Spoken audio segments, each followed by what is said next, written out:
Salut à tous, c'est Cédric du French Channel et j'espère que vous allez bien. Aujourd'hui de retour avec les Lego. On regarde un Lego de la série Ninjago Legacy. Donc c'est Jay Stormfighter, alors le supersonique de Jay. C'est un Lego qui avait un modèle en fait qui avait déjà été fait en 2012, qu'ils ont refait avec beaucoup plus de pièces et ils ont amélioré le look et la jouabilité. Donc le 70668 pour regarder rapidement la boîte, on a 490 pièces, je l'ai acheté à 50$ canadiens il y a quelques mois, donc on parle d'environ 10 sous par pièce. On a ici les minifigures qui viennent avec et de l'autre côté, on a les exemples de jouabilité, ce qu'on peut faire avec le modèle. Donc sans plus tarder, on passe au vaisseau. Donc le voici une fois construit, même si ça fait déjà plusieurs mois que je l'ai fait, je me rappelle qu'il y avait des techniques de construction assez intéressantes. Pour citer mon ami Geekmetry, c'est un set qui donne, je trouve, envie de jouer. Je suis pas familier avec la gamme Ninjago, mais ce set-là, étant donné que je suis quelqu'un qui aime les vaisseaux, les véhicules, c'est vraiment le type de construction qui m'attire le plus chez Lego. Je devais l'avoir et bien sûr ça m'a donné envie de regarder un petit peu ce qui se fait dans la gamme Ninjago. C'est pas tout qui m'intéresse, mais je trouve que pour une branche qui est quand même un thème là, créé par Lego et non une propriété achetée comme Marvel et Star Wars, je trouve qu'ils ont quelques sets intéressants, dont entre autres un mecha, donc une espèce de grand robot qui me semble assez cool. Mais on va commencer en regardant ici. Alors le supersonique de Jay. Un beau contraste entre le bleu, le noir et le doré. Donc si on veut regarder un petit peu tout le tour de quoi il a l'air, il y a quelques stickers. Donc ce qu'on voit ici c'est un sticker, sur la pièce ici, l'espèce de réacteur ou la turbine en fait, là c'est un sticker aussi. Bien sûr sur les ailerons, dans le milieu ici. Donc plus de stickers que ce que j'aime normalement, mais je dois dire que je crois que Lego s'améliore avec ça. Là, la qualité des stickers me semble présente et c'est pas trop massif comme quantité utilisée. Voici de l'arrière pour voir les réacteurs. Et si on regarde en dessous, c'est pas nécessairement très beau comme beaucoup de Lego. Donc c'est très plat. On parle de 50$ canadiens. Ça fait environ 10 sous par pièce. Alors c'est sûr que dans les moyens on est limité, mais j'aurais aimé un train d'atterrissage pour avoir une présentation peut-être un peu plus belle, mais c'est quelque chose qui se fabrique là, de façon custom, alors rendu là c'est pas un problème, mais si on le dépose, il est vraiment à plat sur le sol, donc c'est sûr que pour la présentation c'est peut-être un peu moins cool. Ceci étant dit, très beau set, donc bien sûr on peut ouvrir le canopy ici. Alors on a de la place pour une minifig avec un petit cadran à l'avant. On a un élément de jouabilité qui est très cool. C'est pour ça que je disais tantôt que c'est pour ça que j'ai cité Geekmetry. C'est un mécanisme qui fonctionne avec une corde, donc on la voit là juste ici. La corde elle est reliée, elle est figée dans le centre et elle est figée si on vient ici là, dans le petit compartiment qui est là. Alors c'est super simple. Si on veut ouvrir les ailes, on fait que faire ça ici. Je sais pas ce que ça fait, j'ai jamais vraiment regardé des séries Ninjago, j'ai peut-être envie maintenant d'écouter le film étant donné qu'il est sur Netflix, mais je trouve que c'est cool, ça donne un look différent, ça donne envie j'imagine de tirer des ennemis, donc le voici, puis pour le refermer c'est super simple et ça vient s'enclencher de façon très satisfaisante, donc on fait juste et voilà, le clipper, pas besoin d'exercer vraiment de force, c'est super facile à utiliser. Donc ça c'est un élément de jouabilité.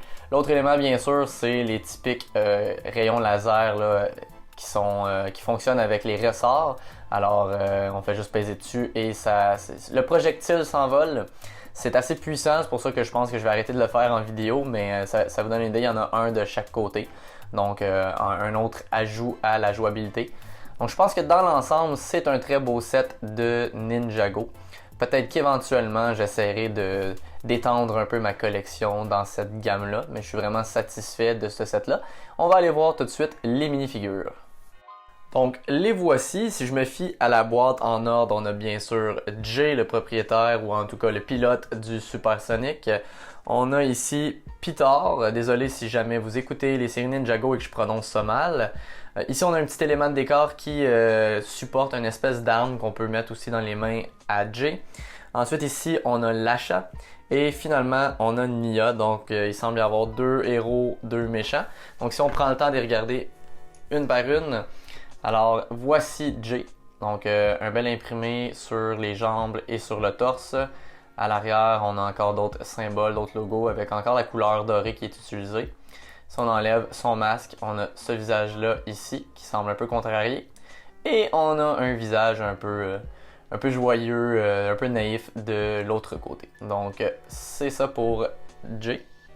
Ensuite ici, une pièce intéressante, à chaque fois qu'on a des mini-figures qui utilisent autre chose que des jambes et un torse classique, c'est cool. Donc on a un torse classique bien sûr, mais on a une espèce de base là, comme un serpent, donc c'est cool à avoir. C'est pas de genre de mini-figure que j'ai en quantité industrielle dans ma collection, avec une gueule bien ouverte. Alors un personnage qui me semble assez menaçant et qui est cool à avoir dans le set.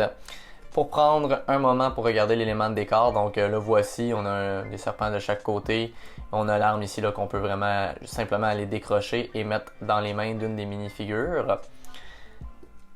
Ici, donc le dessus de la tête se trouve à être une espèce, un ajout comme un chapeau. Il n'y a rien de ce côté-là de la tête, sinon on peut avoir un petit regard aux imprimés sur le dos. On revient à l'avant, donc encore une fois des imprimés sur les jambes et le torse. On a une espèce de petite arme, une dague ou quelque chose comme ça là, dans ses mains.